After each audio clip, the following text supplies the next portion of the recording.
My roommate's girlfriend tried getting me evicted, so I got her dumped. 7 years ago, I moved into a 4-bedroom house with 3 of my friends. I was the only woman among 3 dudes. One of the roommates was the owner's son. We were all friends in college and, honestly, it was the best 2 years ever living situation-wise.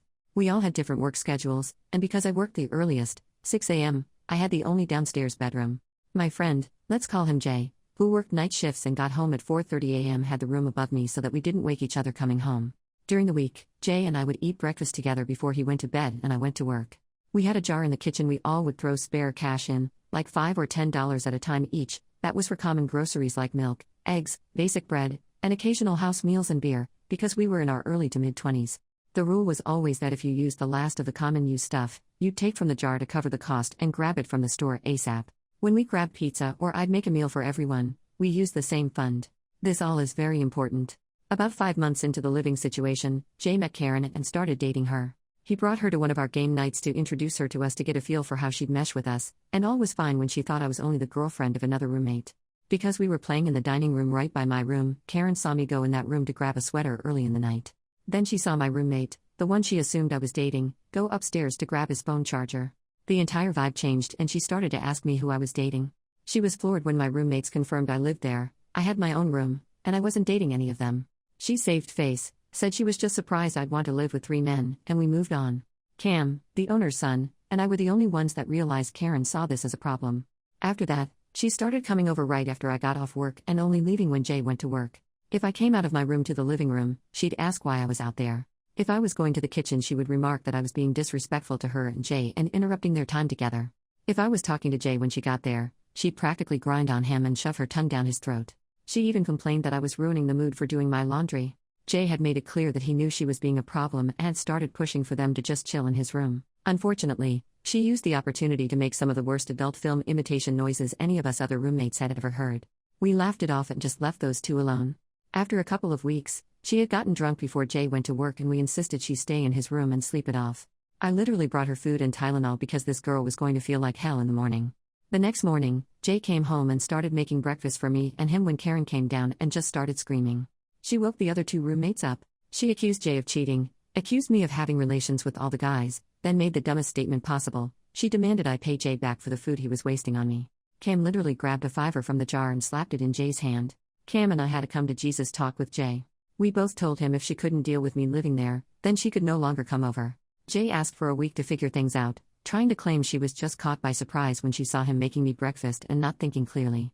We gave him a week. In that week, mysteriously the grocery jar was getting raided. We all noticed and talked about it. We noticed my clean dishes were appearing, still clean, in the sink. Little things were disappearing from common rooms and weirdly appearing in my room. Karen was being sweet.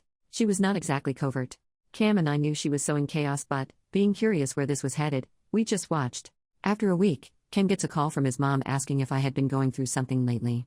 Apparently a concerned party had sent her picture after picture and story upon story about how I was trashing the house and stealing. Karen expected this to get me in trouble. Luckily for me, my landlord was actually worried I was not doing okay and wanted Cam to help me get through it. Cam told me and I started planning my petty revenge. First thing I did was eliminate the grocery jar. I split up what was in it evenly between the 4 of us and told them that because of the raided stash, I felt it needed to go away. Karen didn't like this, but when asked why, she claimed it was rude for me to make a unilateral decision. Cam backed me. Battle won. Then I started hanging with Cam in the living room every day. She complained, but Jay told her it's our house and we can do as we please. When she would go to the kitchen, one of us always asked what she was doing in our fridge.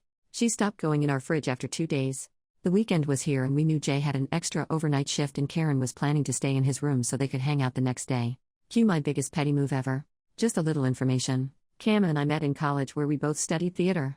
Specifically acting. That Friday we hung out in his room, right next to Karen's.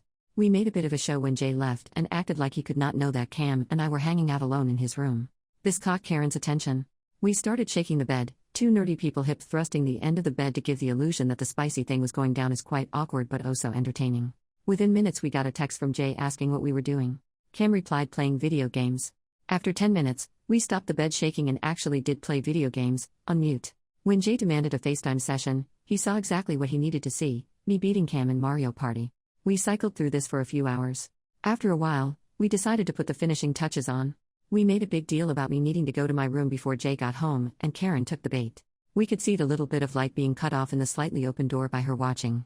Cam and I stage kissed, and I headed to the living room. Jay came in 10 minutes later to find me watching a movie, normal for me, and asked what was up. I told him I'd been up playing video games all night with Cam. He tells me Karen claimed we were doing the nasty and I told him we didn't. He goes to bed.